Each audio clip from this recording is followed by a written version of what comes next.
Well, I think it was very clear from the very beginning of the case that I was a communist, right, because I feel that this is the only way in which we are going to ultimately liberate ourselves as black people. I would not be in the Communist Party if I felt that the interests of the party were in any way opposite to the interests of black liberation. What you're saying, I take it then, is that it is simply impossible to separate the activities of the Communist Party from the activities of the black liberation movement. Is that what you're saying? Well, certainly. I mean, otherwise, if, as I said before, if I felt that the interests of the party and black people conflicted in any way, I wouldn't be a member of it, because I'm interested first and foremost in the liberation of my people. And I feel that the policy of the party, as well as the practice, has been the only consistently correct approach to black liberation.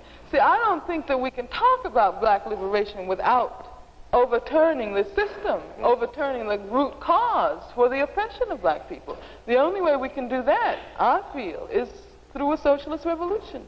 One of the things that happens frequently when you're studying history are the times you find the stories intersect with one another. For instance, you'll notice people like Booker T. Washington frequently come up when dealing with Black American economic, political, and cultural affairs. Whether it's a businessman in the South, a politician in the North, or a scholar in the Midwest, you'll often read of his involvement during his lifetime and sometimes even after. In this case, I've been seeing communism pop up in different points of my studies. From the Harlem Renaissance to the Black Panther Party, communism rears its political and economic head over and over again. I even highlighted this in my Diaspora War video last year. Since communism is a European concept that was not only foreign to Black Americans in terms of location, it also flew in the face of the political and economic structure that they lived, suffered, and thrived in. It always intrigued me as to how it gained prominence in Black American life. I finally got curious enough to do the research on the relationship between Black America and communism. Much of what I found seems to have been buried in the archives of history, despite how significant it was in shaping so much of the way Black Americans viewed the economic and political systems of their country. Even though I am not a communist, nor support communist ideology on the macro, especially as it pertains to Black Americans, I'm going to be as objective as honestly possible in my analysis. This video goes deeper than I even initially thought, and it blew my mind in certain points of my studies. So without further ado, let's get into it. The introduction of communism in Black America actually started with the introduction of socialism. All throughout the mid to late 19th century, there were socialist-led revolutions happening in Europe. You had the French and German revolutions in 1848 and 49, and then the Russian Revolution that happened in the 1870s and 1880s, which then led to the Bolshevik Revolution in the early 20th century.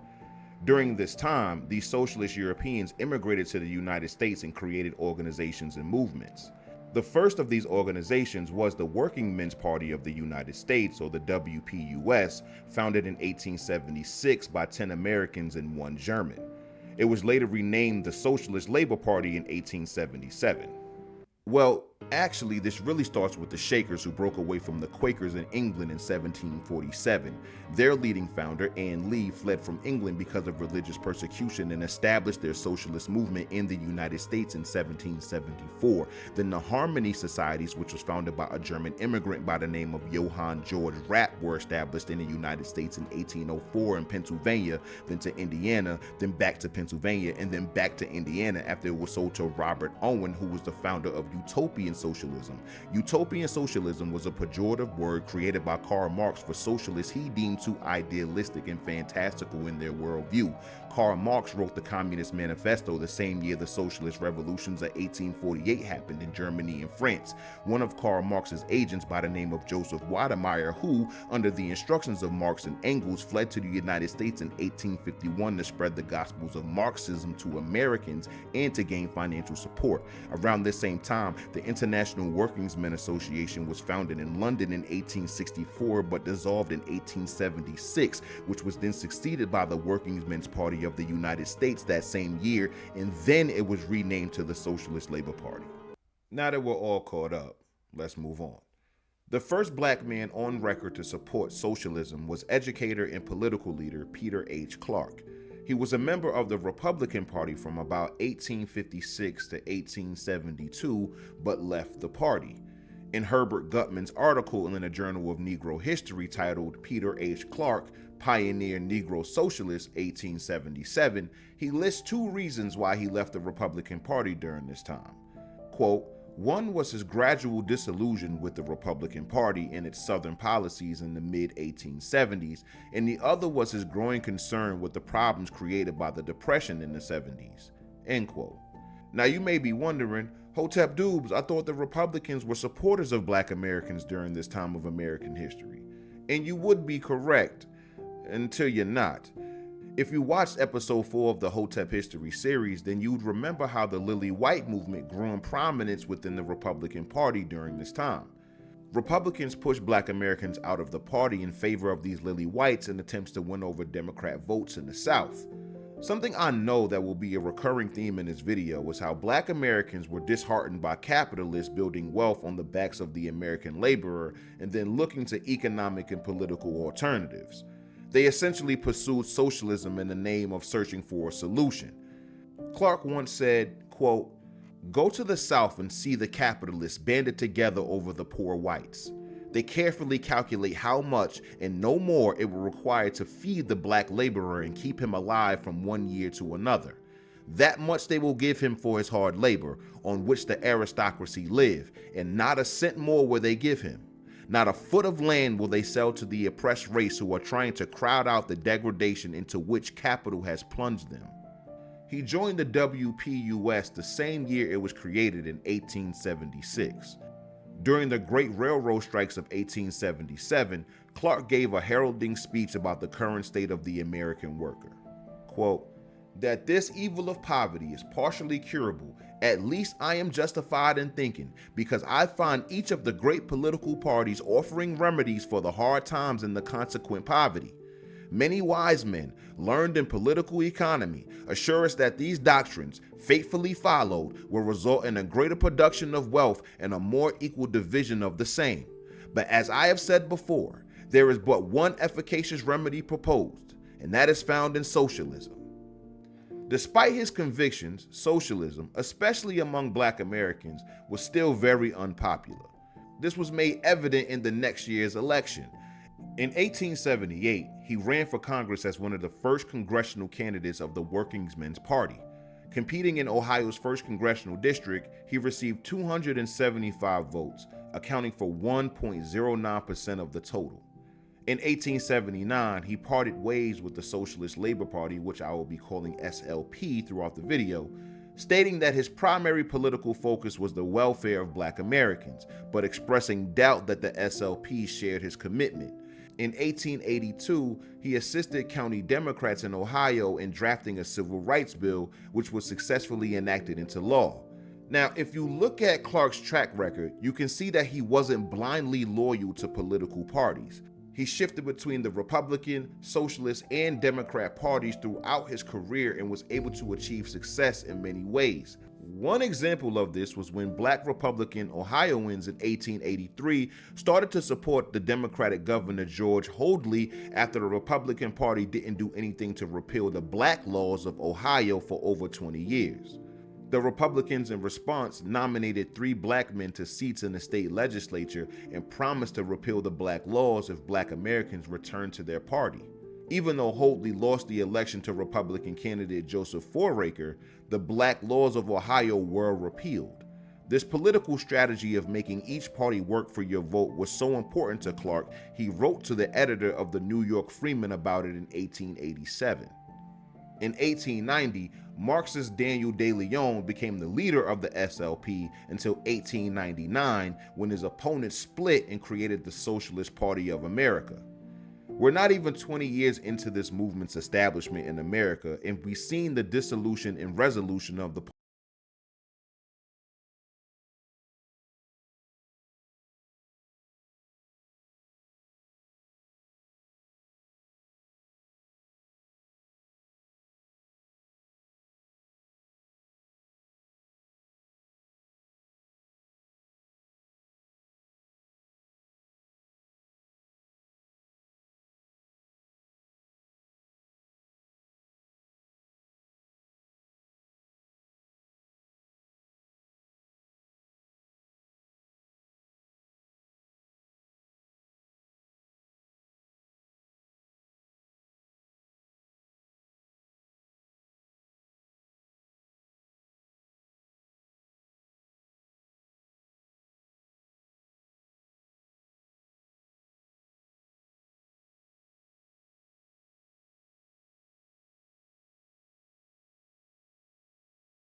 workers' conditions and revolutionary theory. Together, they published The Alarm with Albert as editor and Lucy contributing articles and poems. In 1884 to 1886, they were central figures in the 8-Hour movement. Albert led the Chicago Trade and Labor Assembly while Lucy organized the Working Women's Union No. 1. They worked alongside other anarchist leaders including August Spies, Samuel Fielding, and Adolph Fisher in building the movement.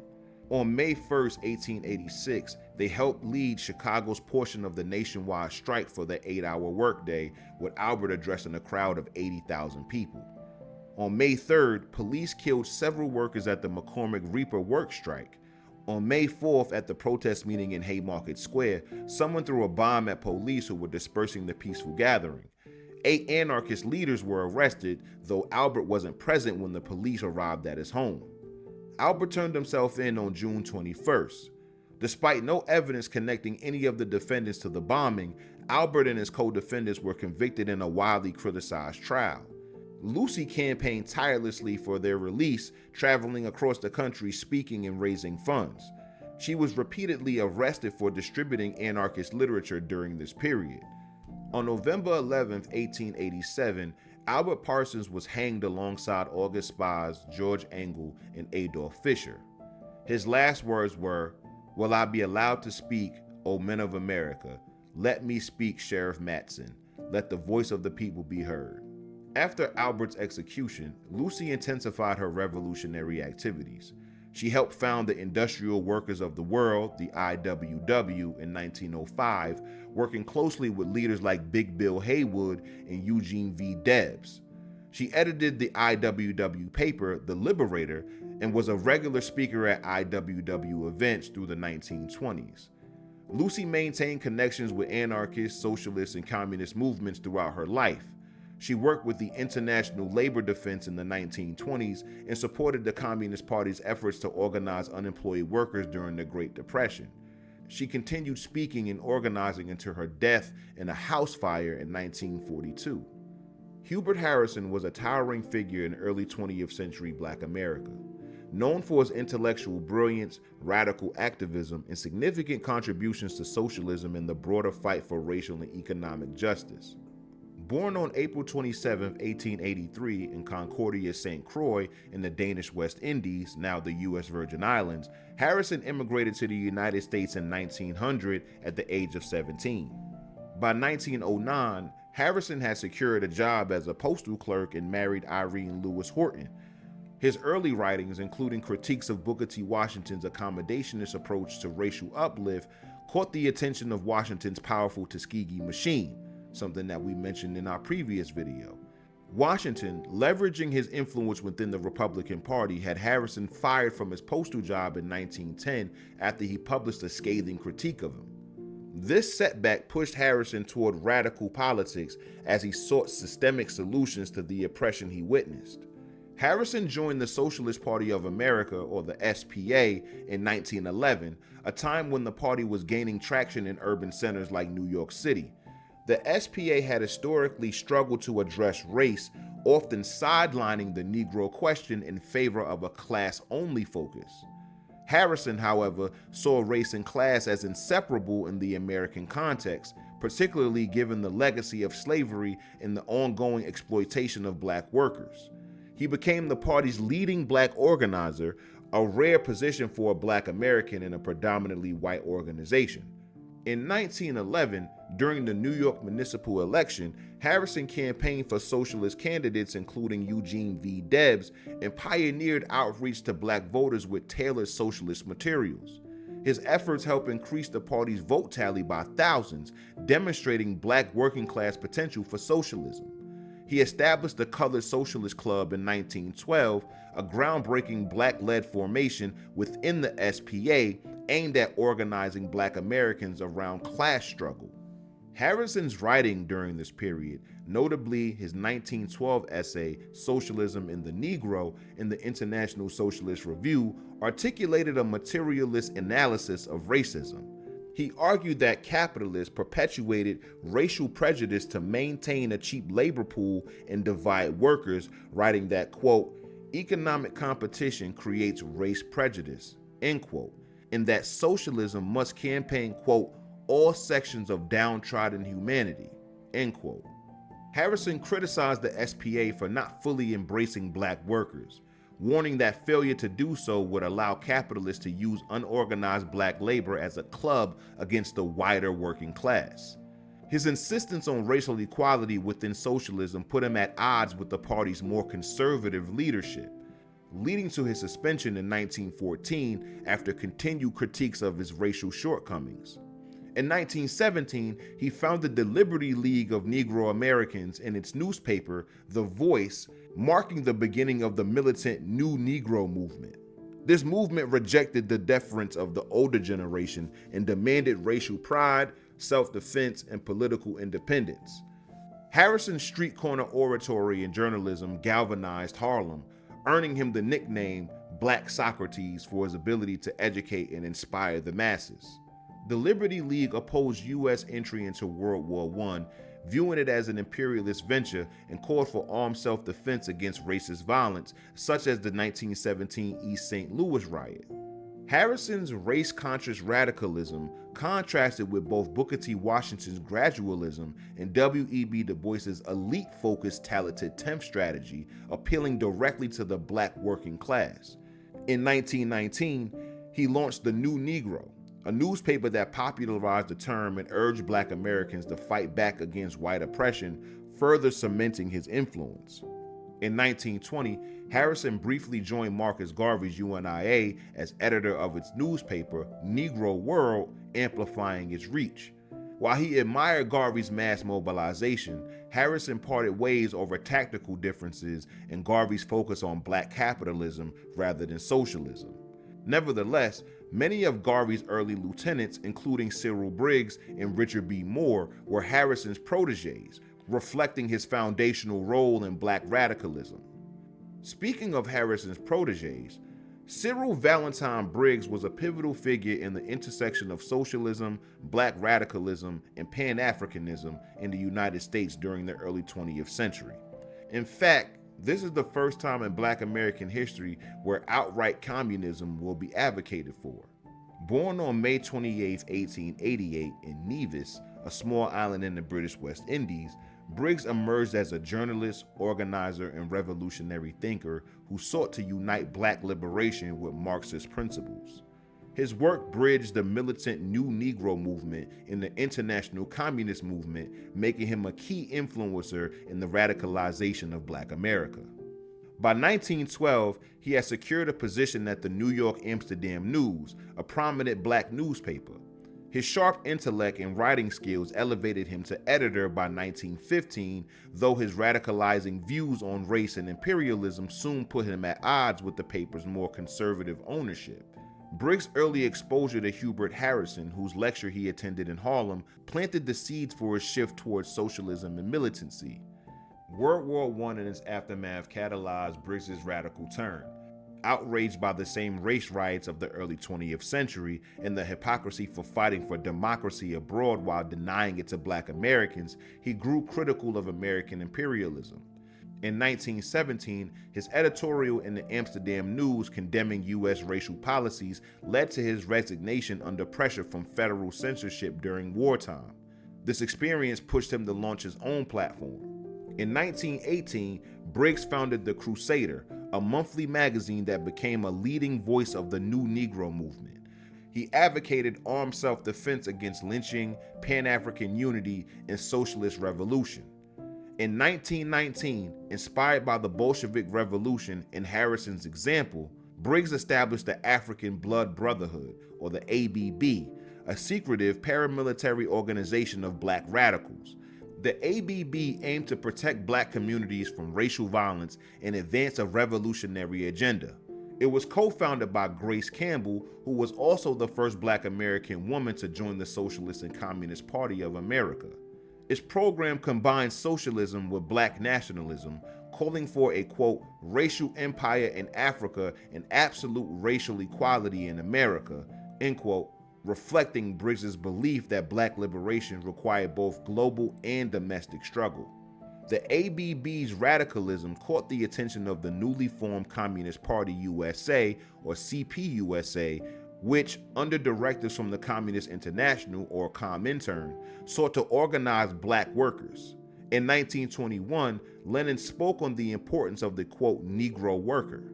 That same year, Briggs and the ABB began collaborating with the CPUSA, though he initially resisted full integration, wary of subordinating black autonomy to white-led organizations, an echo of Harrison's critiques of the Socialist Party.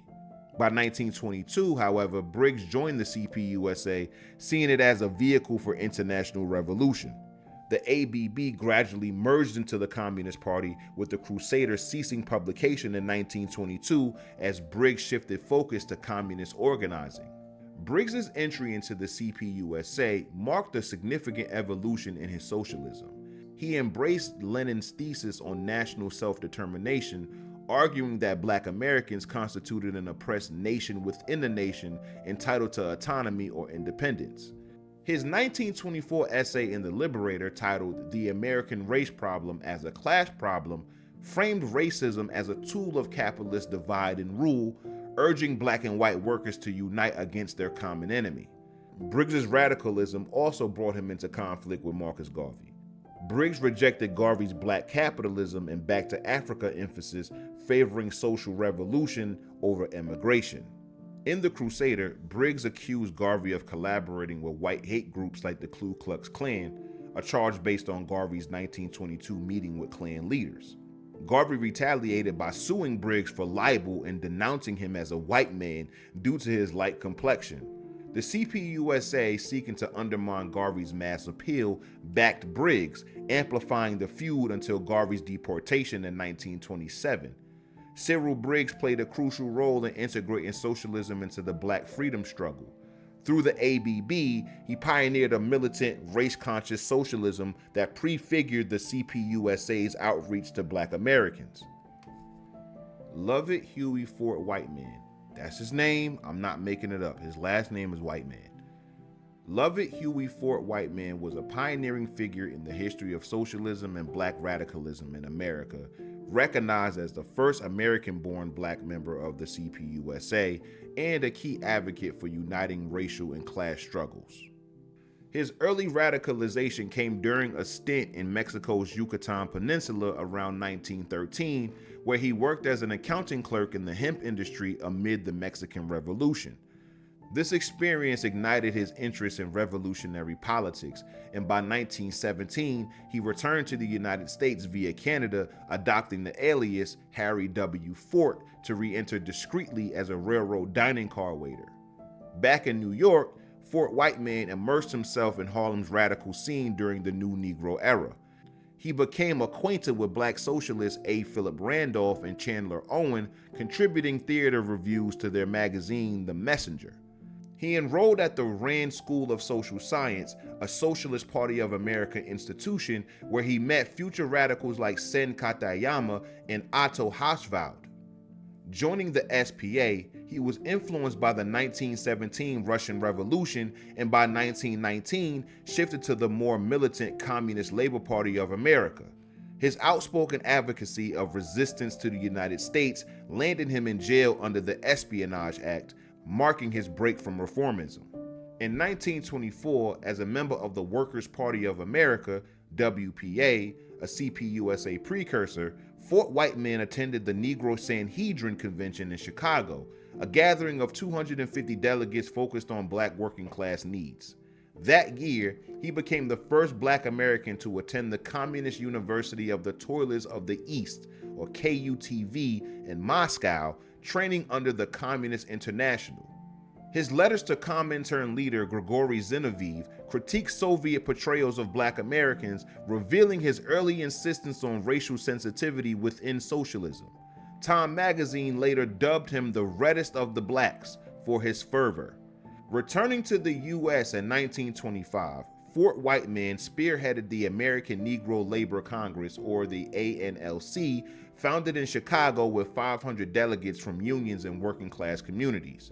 Replacing Cyril Briggs's ABB, the ANLC aimed to organize black workers under a communist banner, targeting those overlooked by the NAACP in the Urban League. Fort Whiteman, named its first national organizer, argued that socialism offered a path to dismantle both racial and economic oppression, emphasizing black workers' revolutionary potential due to their disproportionate exploitation. His approach blended Marxist class analysis with a race-conscious strategy, often clashing with CPUSA leaders who prioritized class over race. At the 1925 Comintern meeting in Moscow, his speeches impressed the Central Committee, earning him a 2-year ethnology fellowship at Moscow University. By 1927, he settled permanently in the Soviet Union with his Russian Jewish wife Marina, a chemist, joining a small black expatriate community in Moscow. At the 1928 Sixth Comintern Congress, he pushed for the CPUSA to prioritize black recruitment in the American South, arguing racism was as critical as class in fueling black plight, a stance that some Marxist purists deemed heretical. This position, coupled with his praise for Nikolai Bukharin and Karl Radek, later accused of Trotskyism, strained his party relations. By 1933, seeking to return to the US, he wrote to the CPUSA, but Soviet authorities intercepted the request, marking him as suspect. In 1935, a Comintern committee, including Earl Browder and James Ford, investigated him for, quote, misleading Negro comrades, reflecting tensions over his race-focused socialism. In 1936, after criticizing Langston Hughes's The Way of White Folks as counter-revolutionary at a Moscow event, a view a CPUSA lawyer escalated, Soviet suspicions deepened. In spring of 1937, he vanished from Moscow. His wife told Homer Smith he was gone, signaling danger. On July 1, 1937, he was sentenced to 5 years internal exile in Alma-Ata, Kazakhstan for anti-Soviet agitation. There he taught school and boxing, but on May 8, 1838, his sentence was harsher. 5 years hard labor in the northeast camps in Siberia's Kolyma region under Article 58, armed insurrection and espionage.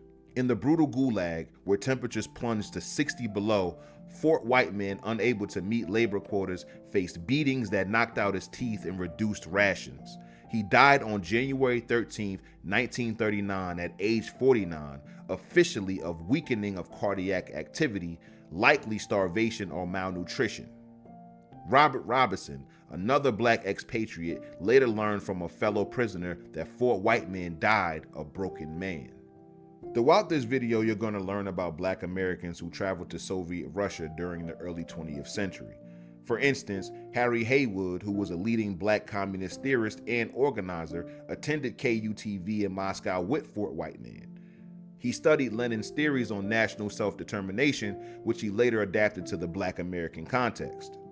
Haywood's defining contribution came at the same Sixth Comintern Congress in 1928, where he co-authored the Black Belt thesis with Soviet theorist Dmitry Manulsky. This resolution declared Black Americans in the U.S. South, concentrated in the Black Belt region from Virginia to Louisiana, an oppressed nation with a right to self-determination up to and including secession. This essentially meant this area will be a black nation within the United States. The resolution addressing the Negro question criticized racial prejudice within the American Communist Party, recognized that the proposed Black Belt Republic would include white residents, and emphasized the need to unionize agricultural workers who constituted 3/4 of the black population in the southern region. Joseph Stalin, the Soviet leader, endorsed the concept of the Black Belt Republic as a potential resolution to racial issues in the United States. He prioritized black self-determination within the international communist movement and instructed the American Communist Party to purge members considered racist. However, Stalin's support for the Black Belt Republic and black self-determination sparked significant debate among communists. Numerous black leaders and party members questioned the feasibility and advantages of such a republic, particularly as Black Americans were migrating to northern urban centers for industrial employment opportunities, which we all know as the Great Migration, something we've covered extensively on this channel. Drawing on Lenin's framework for colonized peoples, Haywood argued that centuries of slavery, sharecropping, and Jim Crow have forged a distinct black national identity tied to land and culture, not just class. The thesis, adopted by the CPUSA, shifted its approach, prioritizing black recruitment and framing racism as central to capitalist exploitation. However, tensions arose within the CPUSA. The 1939 Nazi-Soviet Pact alienated some black communists, and by 1944, party leader Earl Browder diluted the Black Belt thesis, favoring integration over self-determination to align with wartime unity.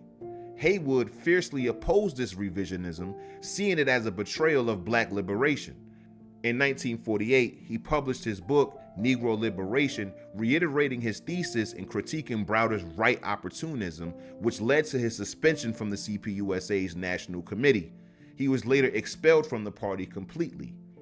Benjamin J. Davis Jr. was a prominent black communist, lawyer, and political activist. Davis was born into a relatively affluent black American family. His father, Benjamin J. Davis Sr., was a successful newspaper publisher of the Atlanta Independent, a newspaper that we mentioned in the Tuskegee Machine video, and a figure in Booker T. Washington's orbit, while his mother, Willa, instilled education and resilience. His legal skills shown in cases like the 1935 Herndon Appeal, which reached the U.S. Supreme Court, overturning Georgia's insurrection law in 1937, a landmark victory against racist repression. In Harlem, Davis aligned with the New Negro movement as well, collaborating with radicals like Claude McKay and Cyril Briggs. He edited the Negro Liberator in 1935, amplifying communist outreach to black communities, and joined the National Negro Congress, or the NNC, pushing its leftward turn under A. Philip Randolph. He also fused Marxist class analysis with a race-conscious strategy, arguing that black oppression was a linchpin of American capitalism. Davis's prominence grew in wartime Harlem. In 1943, he ran for New York City Council on the communist ticket to replace Adam Clayton Powell Jr., who had moved to Congress. Backed by the CPUSA's wartime popularity and Harlem's leftist voters, Davis won, becoming one of the first black communists elected to public office in the United States. He was re-elected in 1945 and served until 1949, advocating for rent control, public housing, and anti-discrimination laws. As I was doing research for this section of the video, one thing became increasingly clear to me. European and American Marxists, socialists, and communists used the economic and political issues of black Americans to further their own agendas. They were able to frame class and race struggles of America as a direct and sole byproduct of capitalism. They were able to achieve this largely due to the Black Caribbean and Black American communists gaining more influence in Black American politics. The idea was that the United States should simply adopt socialist and communist values, and the race and class struggles would cease to exist. Admittedly, there were some moments where the SLP or the CPUSA would support a Black American program, election, initiative, or court case. However, whenever Black American communists tried to directly center themselves in the movement or call out the racism within their circles, they were turned against and expelled. Some were even killed. Many of these black communists would later denounce or move away from the party. A shining example of this would be Manning Johnson. Manning Johnson's transformation from a dedicated high-ranking Communist Party USA member to a vehement anti-communist figure is a compelling story of ideological disillusionment and active resistance. Born in 1908 in Washington, D.C., Johnson joined the Communist Party in 1930, rose through its ranks, and left in 1940 after a decade of involvement. His shift was driven by a mix of personal, moral, and political realizations, and after leaving, he spent the rest of his life until his death in 1959 exposing and combating communism. In 1958, Manning wrote a tell-all expose about the relationship between the Communist Party and Black Americans titled Color, Communism, and Common Sense. He spoke on how he was introduced to the Communist Party in the process of his ascension among their ranks. Quote, "I was lured into the Red Movement by way of the American Negro Labor Congress, one of the many front organizations set up by the communists to trap the naive, unwary, and unsuspecting idealistic Negro. The use of such attractive and appealing fronts as a means of entrapment is the most important serpentine method of the Reds. After 2 years of practical training in organizing street demonstrations, inciting mob violence, how to fight the police, and how to politically throw a brick and hide, I was ready, in the opinion of my leaders, for a top communist school. At a secret national training school in New York City, I was given an extensive and intensive course in the theory and practice of red political warfare. As a result, I was appointed district organizer by the Political Bureau of the Communist Party in the Buffalo, New York area, one of the vital industrial sections of our country.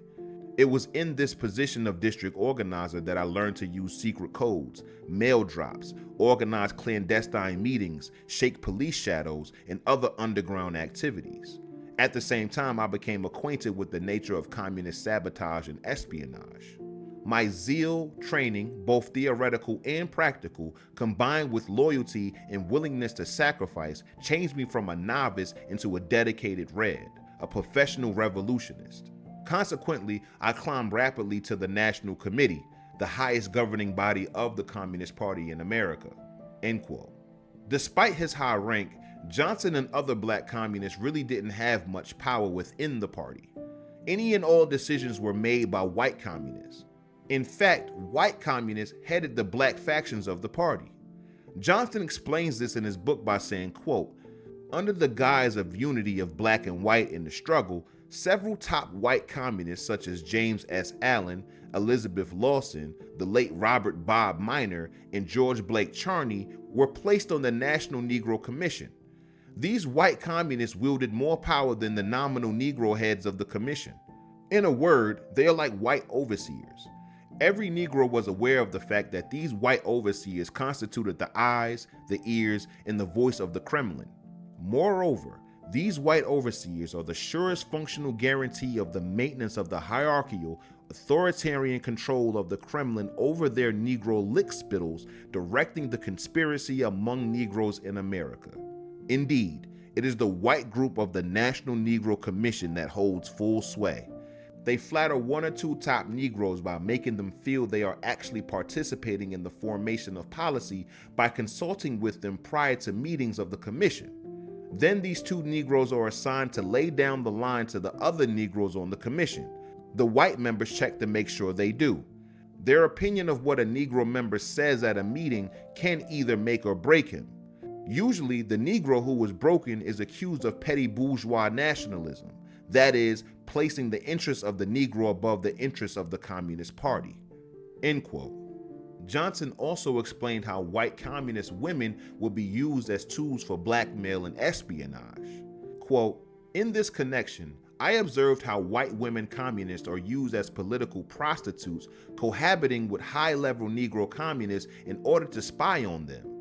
Through such intimate relations, these white women communists are able to elicit information pertaining to family background, sources of income, marital difficulties, arrests, convictions, opinions on communist policy, and communist leadership. This information is invaluable to the Red hierarchy in their relations with their Negro lickspittles. In top Red circles, this is known as bedroom politics. White communist women are also used to maneuver top Negro Reds into compromising positions that, if revealed, would result in public scandal or disgrace. In this way, the Reds make these Negroes permanently subject to blackmail if they ever consider leaving the Red movement. Moreover, this information is used to destroy the credibility of the defectee should he decide to fight the Red conspiracy." End quote. Communists, understanding the central importance of the black church in the community, set to infiltrate the institution.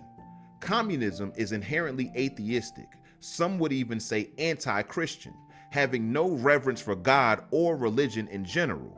Some would even argue that it has a closer connection to Satanism. This one fact has been one of the most historically relevant reasons why black Americans didn't buy into communism wholesale.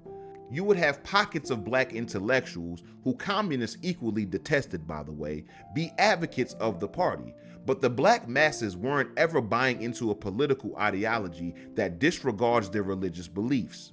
This is why communists chose to infiltrate the heads of the black churches. Johnson goes on by saying, quote, "White ministers acting as missionaries, using the race angle as bait, aided in the cultivation of Negro ministers for work in the Red solar system of organizations. bribery through gifts, paid lectures, flattery through long applause at staged rallies, favorable mention in the red-controlled press were not the only methods employed to corrupt Negro ministers. The use of sex and perversion as a means of political blackmail was an accepted red tactic. At the same time that all of this was going on at the top, the comrades were building cells below in the church to, quote, guarantee the decisions made at the top will be brought down to the congregation, end quote. This meant that these black church leaders would now infuse communist philosophy into their Sunday morning sermons. They would preach that Jesus himself was a communist and was against the capitalists of his time, and if he were alive today, he'd support the Communist Party. They even infiltrated the youth organizations of the black church to use as fronts for criminal activity. According to Johnson, Gil Greenberg, a member of the communist youth faction called the Young Workers League, said this in a report to the National Bureau. Quote, for example, in the South, we have more than 300 members who are also members of church youth organizations, especially the Baptist Young People's Union. In this district, Alabama, where possible, we should build units in the church organizations. Why? Because in the South, especially for the Negro youth, the church is the center of cultural and social activity. It is here that we must work. By building our units in the church organizations, we can also improve our work under the illegal conditions, as it will be easier to work in the church organizations. In Alabama, there are certain places in which we can, in a short while, take over the church organizations of youth under our leadership, and then these can become legal covers for our work in the South, end quote. Communists didn't stop at churches when it came to infiltration and subversion. They also created a bunch of organizations that were headed by black communists and created to push a communist agenda. Johnson gives a list of just a few. Quote, the American Negro Labor Congress, the League of Struggle for Negro Rights, the International Labor Defense, the National Negro Congress, the Sharecroppers Union, the Civil Rights Congress, the Negro Labor Victory Committee, the Southern Negro Youth Congress, the Negro Labor Councils, etc., that expose millions of Negroes to communist ideas. This list of sponsors, officers, and contributors reads like a who's who in the Negro intellectual, professional, labor, and religious circles. Through the aforementioned organizations and many others, Negro institutions of higher education like Howard University were penetrated to subvert teachers and students and thus politically contaminate the intellectual stream of Negro life. White leftists descended on Negro communities like locusts, posing as friends come to help liberate their black brothers. Along with these white communist missionaries came the Negro political Uncle Toms to allay the Negroes' distrust and fears of these strangers.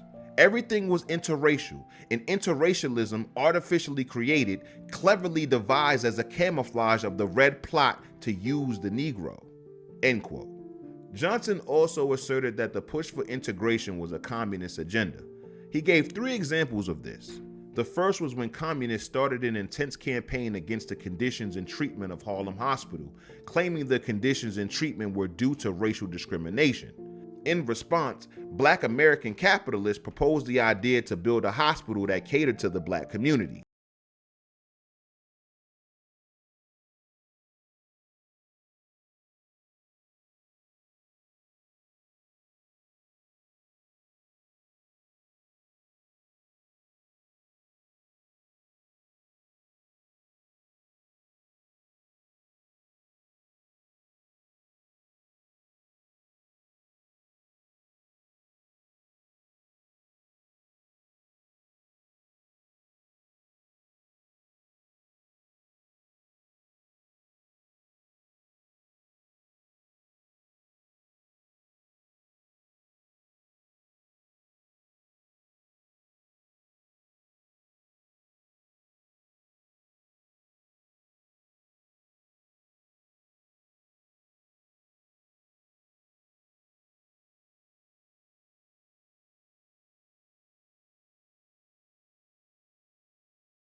Negroes and move to another area. To him, and to so many others of his ilk, the very thought of members of his own race replacing his newly found white neighbors gives him conniptions, end quote. Johnson believed there were only 3 types of people who vied for integration: quote, those who seek acceptance in white communities only for themselves to the complete exclusion of other Negroes. Those who are paid agents of unprincipled racketeering white real estate men, exploiting the anxieties and fears of the white community to reap a financial bonanza, and those who are blockbusters. That is a Negro family for whom the Reds or so-called progressives had either purchased or rented a home or an apartment with the full knowledge that its transfer is going to arouse social resentment, bitterness, and hostility. End quote. If you watched episode 4 of the Hotep History series, you'll remember this segment about blockbusting and how it was used to ignite white flight. Johnson had an anecdote about the hollow symbolism that integration brought. He says, quote, I recently attended a luncheon at the Hotel New Yorker in New York City, sponsored by a very fine and cultured group of Negro ladies. We were served in a private dining room by white waiters and waitresses. There was not a white person present except the hotel employees, yet these Negroes considered this integration. Any one of a number of Negro caterers could have supplied the same service. What is more important is that large sums paid to this hotel could have helped develop and expand a Negro catering service. Other races have such services which are not considered integrated. Yet the Negro bitten by the integration bug is so naive that he thinks that boycotting his own race and spending his money in a place where he is unwanted and isolated is, quote, putting his best foot forward. One of the officers of the group said, it is good to be seen in such places, as if some special honor had been conferred upon her.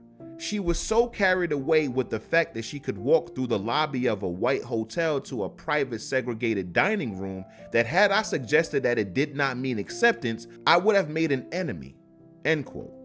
Keep in mind, the communists completely understood these negative consequences were going to happen. In fact, they hinged their entire movement on the agitation of race relations in this country, to always keep black and white Americans at odds and exploit it for their own agenda. This is where their ideology thrived. It was just a part of the plan to overthrow the United States government. Johnson says, quote, the communists tried to exploit these national, racial, and religious differences in order to weaken, undermine, and subjugate America to Moscow. Like a serpent, they used guile to seduce each group. At no time have the communists even hinted or suggested to any group other than the Negro that their clannishness or tendency to colonize a given area creates a ghetto or quarters. Were they to do so, they would be jeered out of each section as crackpots, end quote. Essentially, saying that black Americans are the only people who are wrong for wanting to build in their own communities. Speaking of fighting against black Americans who did not adhere to communist principles, the Communist Party went out their way to discredit these people in every way that they could. In fact, it was black communists who coined the Uncle Tom insult. Johnson chimes in on this by saying, quote, in their usually diabolically clever way, the Reds took the name of a fine, sincere, and beloved character made famous in the greatest indictment of chattel slavery and transformed him into a dirty, low, sneaky, treacherous, groveling, snivering coward. This the Reds did in order to make the name Uncle Tom the symbol of social, economic, and political leprosy. Today, the name Uncle Tom among Negroes ranks with the term McCarthyism generally, turning many ministers into moral cowards, many politicians into scared jackrabbits, and many other leaders into hypocrites. No man dare stand up and proclaim convictions counter to Red agitation without running the certain risk of being pilloried. The Reds, their fellow travelers, leaders of the NAACP, and other race agitators have created an ideal climate for such persecution. Ironically, the communist definition of Uncle Tom applies to the Negro Red and fellow traveler more than it does anyone else, end quote. Johnson doubles down on the irony of black communists having to deal with racism amongst their ranks despite believing that their party was the bastion of racial equality. He details instances of white communists ignoring their so-called black comrades in the street, wanting police protection against black communists despite being anti-police, disallowing black communists from their homes unless it's in the early mornings or late nights, and even threatening black communists if they didn't continue their support for the party. To Johnson and many other anti-communists, this was just even more proof that the Communist Party conned black Americans into supporting its cause with lies of Negro rights. Something that the Communist Party was keenly focused on and particularly good at was propaganda in the media. They portrayed the very worst of society as the status quo of America.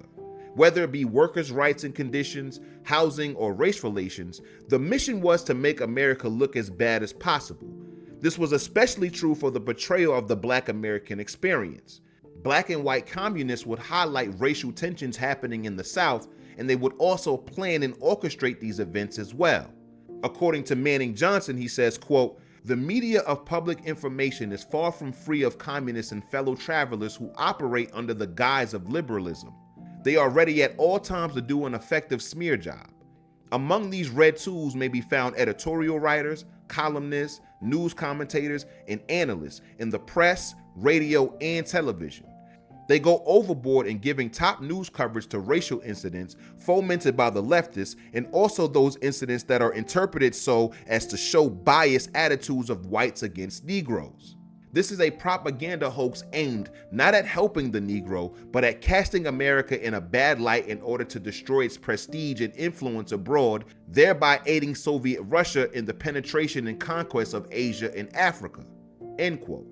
One of the conclusions that I came to in episode 4 was that factory owners and northern politicians gained the most out of the great migration of Black Americans from the South. They gained a cheap workforce and a voter base that didn't exist before their arrival. Johnson corroborates this by saying, quote, "Many white northern politicians objectively aid the rapidly deteriorating racial situation through the exploitation of leftist propaganda to garner Negro votes. They care not a tinker's damn about the Southern Negro and simply flatter the Northern Negro, whom they consider a gullible fool. Getting elected and re-elected is their only concern." End quote. Hold on. Johnson absolutely fried the Black American intellectual class when he said, quote, "The utter bankruptcy of the Negro intelligentsia is startlingly evident by reason of the absence of any strong and dramatic movement for genuine Negro organization, leadership, and thinking. Deep in the swamp of inferiority, lack of ability, muddled thought, the Negro intelligentsia looks to the phony white liberals, politicians, and progressive hypocrites for leadership, guidance, and money. These whites are carriers of isms other than Americanism, which spreads like an epidemic in the ranks of the hapless Negro intellectuals. Due to the lack of race pride, there is no immunity." End quote. I'm sorry, he smoked that. Johnson wasn't the only Black American to speak out against communism during this time. Zora Neale Hurston wrote an article titled "Why the Negro Won't Buy Communism" in 1951 during the Cold War. She argues that Black Americans reject communism due to their strong individualism, deep Christian faith, and preference for tangible progress within capitalism over Marxist promises, as seen in her assertion, quote, "The Negro is too individualistic and has too much I in him to be taken by such doctrines." She highlights their distrust of white-led communist propaganda and loyalty to America despite its flaws, stating, quote, "He feels that he is a part of America despite everything," and critiques Soviet hypocrisy with, quote, "It strikes Negroes as strange that communists scream against racial oppression here and excuse it there," end quote. Hurston's sharp patriotic tone frames communism as an unappealing foreign ideology unfit for Black American values and aspirations. One of the most alarming revelations for me is how, despite not getting much political support from the Black masses in terms of voting or outright adoption of communism, it was still able to heavily influence Black American thought and behavior as it pertained to politics and race. So while they may not have been outspoken communists like the people mentioned in this video, the ideologies of race, politics, and economics were warped in the minds of countless Black Americans by communists. The communist influence on the civil rights movement of the 50s and 60s wasn't as pronounced as earlier decades, but they were still equally present. Not to mention, the FBI, CIA, and the federal government overall viewed any criticism of America, the military, or capitalism as communist ideology. They wiretapped, circumvented, and sabotaged many organizations at the time. Martin Luther King's circle was full of communists and sympathizers like Bayard Rustin, Stanley Levison, and Jack Odell.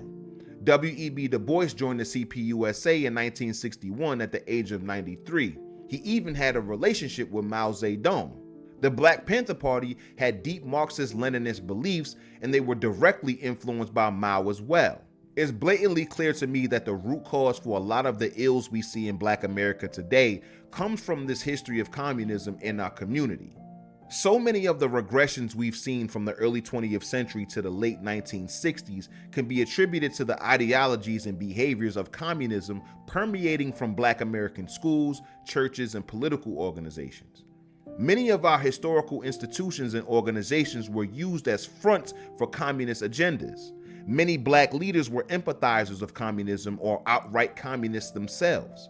At the same time, Black American leaders who spoke out against the ideology were castigated as Uncle Toms or race traitors. Now, I'm not naive enough to believe that this was the end-all be-all to every single problem coming out of Black American communities. Not only that, the government was very paranoid about communism in the United States, but I do believe it played one of the biggest roles. So much so that it affects Black Americans to this very day. Listen, I understand our left-wing, Marxist, socialist, and communist ancestors. They were inspired by various European and American revolutionaries from Karl Marx to Vladimir Lenin, and the regime changes they facilitated in their countries. They were motivated by different eras of wartime, struggles, and political issues that directly affected their communities throughout the country. I can easily see how indicting capitalism for these problems and wanting revolution will be a solution for them as a worthwhile endeavor. Unfortunately, that's not how the world works. The politics just don't bear abundant fruit on a national level, and the rationale doesn't hold up against scrutiny. In the centuries that these political ideologies existed, all the way into 21st century North Korea and Venezuela, they have done exponentially more harm than good. I was watching a televised panel discussion among Black left-leaning leaders in 1973 on the problems and solutions to Black American liberation. It included men and women such as Stokely Carmichael, Angela Davis, and Fannie Lou Hamer. In Davis's opening statement, she posited that not only did America need a socialist revolution, she also inserted Cuba as a successful example of socialism. Consider the fact that this system, this capitalist system under which we're living today, is designed in such a way that nobody except a privileged few can attempt to express themselves or contribute to anything. There's no doubt about the fact that we have to talk about revolutionizing the system before anybody can live in any kind of human fashion together. I would just like to point out the fact that I have seen with my eyes societies where people of different colors have learned how to live together, each maintaining their own cultural identity, but each fighting to build and to continue to construct a socialist revolution together. I was in Cuba not very long ago, and I saw with my own eyes how Black people, brown people, and white people have reached the point where they can work in harmony towards the building of a socialist society. Not to mention, we know in the current year of 2025 that Cuba's economy is still among the worst in Latin America. This further proves that socialism and communism can't thrive without capital. They just want the capital centralized, owned, and controlled by the state. A Black capitalist and president of the National Business League, Berkeley Burrell, was also on the panel. He expressed that the apprehension and aversion to capitalism largely came from Black Americans not participating in it enough for themselves. Capitalistic system in America is the system that we have to deal with, and the problem with it is that we don't have any blacks operating in it. I wonder if we would have the same kind of feeling about the capitalistic system if we were the capitalists and somebody else was sitting outside. I think we would begin then. I would be against it. I think that, well, Stokely says he'd be against it, and that's Somebody is exploiting me. I don't care whether he's white or black or red or yellow. As long as he's doing the exploiting, there's something basically wrong. It's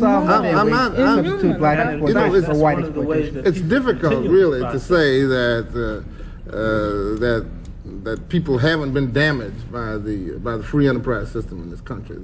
The failure of our cities is probably a direct result of the failure of the free enterprise system to do something about it. When big business begins to move out and leave the poor people to solve the problems of poor people, then you've got a failure. Wait a minute, you can't, I'm sorry, but, all right. but you can't talk about free enterprise because there's no such thing as free enterprise. Okay. Capitalism in this day and age is monopoly capitalism. It is controlled by multi-billion-dollar firms, multinational firms.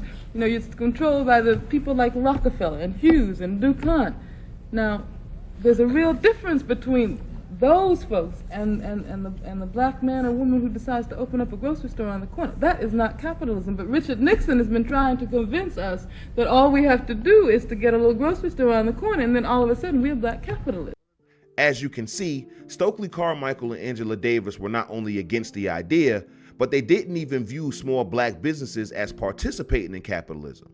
Why? Because they weren't making billions of dollars in profit like Rockefeller or DuPont. Carmichael doubles down on the impossibility of small black business owners making that much money. They even go on to say that racism is a unique byproduct of capitalism, as to imply that racism doesn't exist in countries like China, Venezuela, or North Korea. Not only that, how would a small black business owner not be operating as a capitalist? What happens when the small black-owned grocery store grows into a chain with dozens or hundreds of employees? What is the actual threshold between just being a business owner and becoming an exploiter? This is even more conflicting when you hear Carmichael in a separate speech give this example. Let's say that I'm a capitalist. And let's say that I sell shirts. I sell shirts. I have a shirt factory. Let's say this is my factory. I own it. The machinery. I have a place where I get cotton. Now I own it. I'm the capitalist. And let's say you are my workers. You are my workers. You don't know me, you never see me. You see my lackeys, you know, maybe my foreman, but you never see me. Now, let's say it costs me 50 cents for cotton for every shirt I make. And let's say it costs me 50 cents for upkeep of my machinery. That's $1. And let's suppose I pay you $1 for every shirt you make. That means it costs me $2 to get a shirt. Labor included, your labor. I pay you for making the shirt. Now, when I sell the shirt, being a capitalist, and you must know something about capitalism, very important, the sole motivating force in a capitalist society is profit. I sell the shirt for $5. I don't do anything. You're the one who make the shirt. I'm exploiting your labor. You toil, you sweat, I get the fruit. That's right, I get it. But you grow it, you plant it by the sweat of your brow. I get it. I sell the shirt for $5. I am exploiting your labor. I really am exploiting your labor.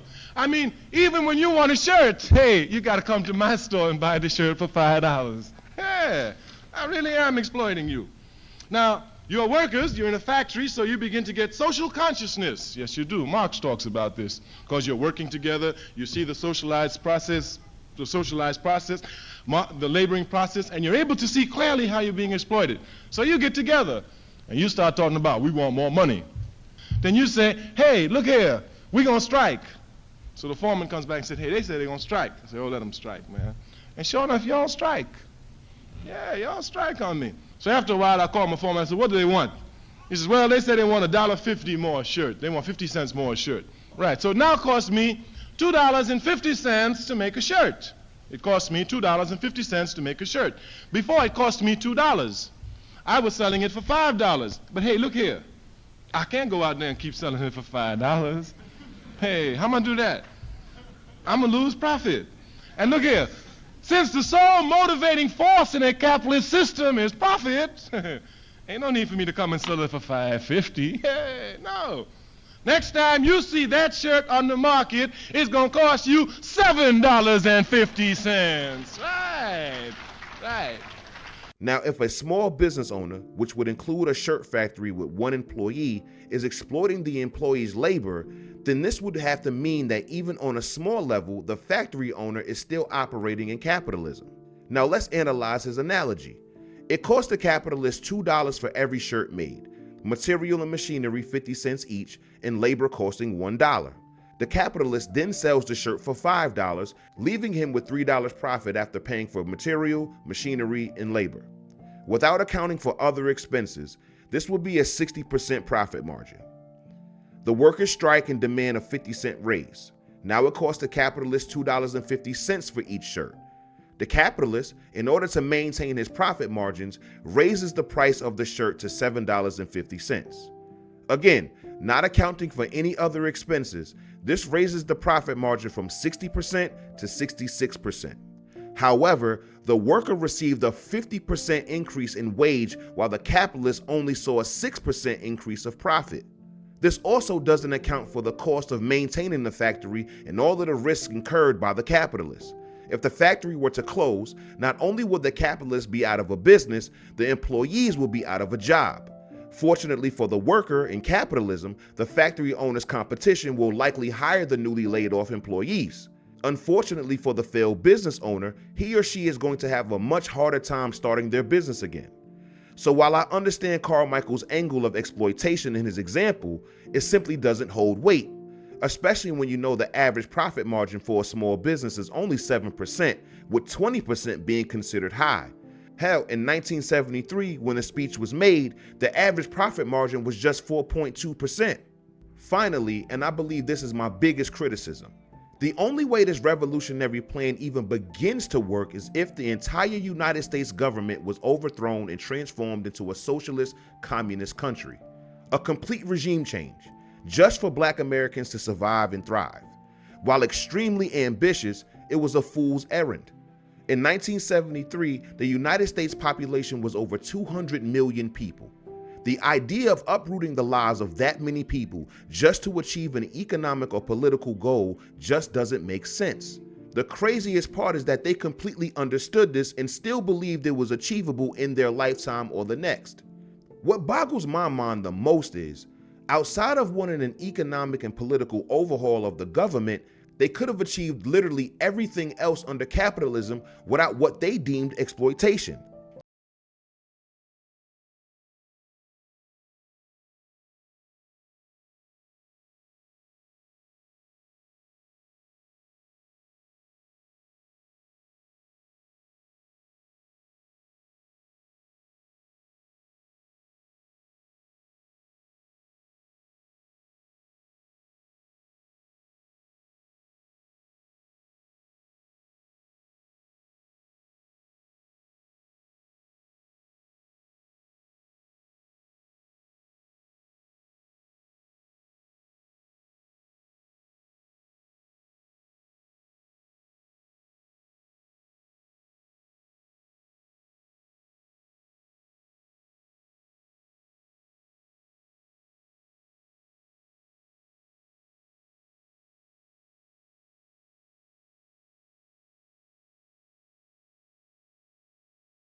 Money he collected and generated from and with his people.